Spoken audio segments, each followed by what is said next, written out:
for the next challenge is falling tennis balls. We're actually going to kind of put two spaces in one, or two steps in one. We're going to look at the completion of the map, and then we're also going to look at falling tennis balls. So falling tennis balls, you're going to just look down at sprites. They don't have to be a tennis ball. They could be any object really at all. Totally doesn't make much of a difference, but we go under sports. There's the tennis ball. Not the best looking tennis ball. You can see it kind of has some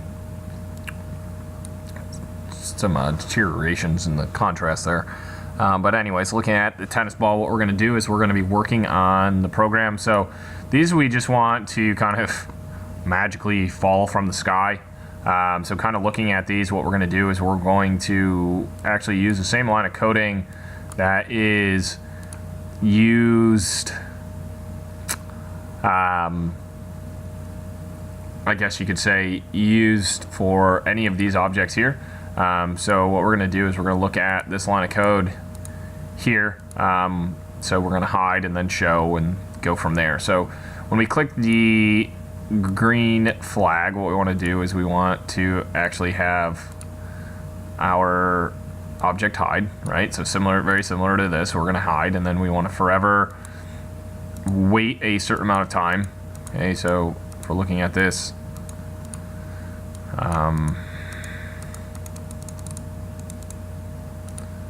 looking at that piece, we want to forever do this.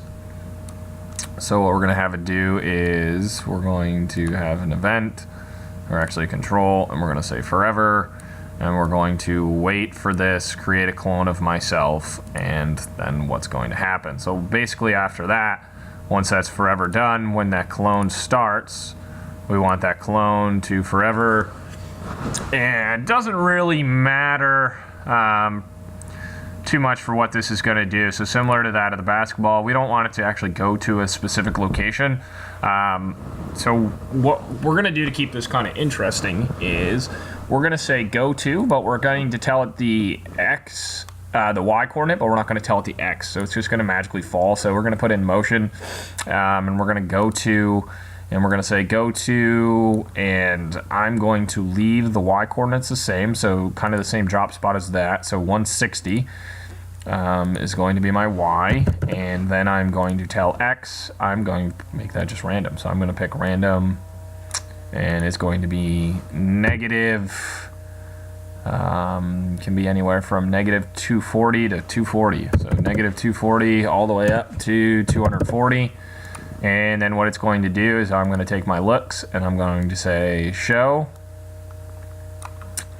And all I want it to do after that point is I want it to just go straight down. So instead of having all of this, what I'm going to do is I'm going to tell my tennis ball, and I'm going to say tennis ball, you're going to show up, and then you're going to change your Y axis. So you're going to now change Y by, and if we're all the way at 160, we want to change by negative, and we're going to say negative 10. So we're going to be looking at a change of 100 there. And then all we're going to do is have a delete your clone based off from that. So we're looking at this, we're going to have our tennis ball. It should just randomly show up, kind of fall a couple of spaces, and then disappear. And then shows up and then kind of disappears. So it's on random selection based off from the top.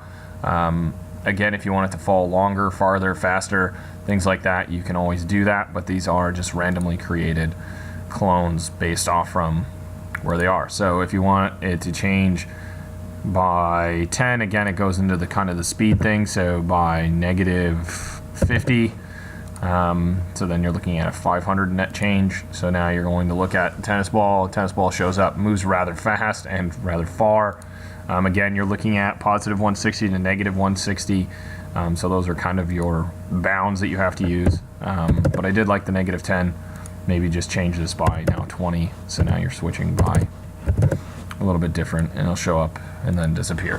So again, showing you kind of the killer tennis balls that just magically pop up and just fall across the screen. Again, the last bit of code that we need there, and this one of course is taking a lot longer, Last bit of code there we need is the same thing that you use for all the other ones. Again, is when I start as a clone forever, and then we're going to actually just take this line of code here. We're going to duplicate that. We're going to put it right in the tennis ball. So when it hits that, it says hit, and then it causes the guy to start over. Last little part we have here to kind of wrap this up is we have our character, and we want to actually create another level. So if you're looking to create another level, all you're going to have to do is change the backdrop.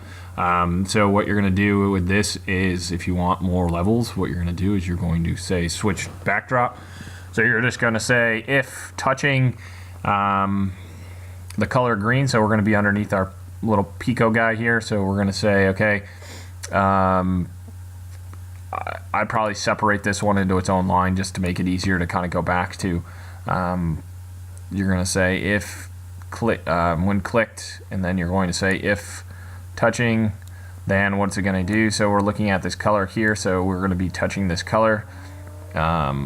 Oops, sorry, not operating, sensing. So touching this color. So if we're touching this color, well, what's that color going to be? We want this to be the green here. Okay.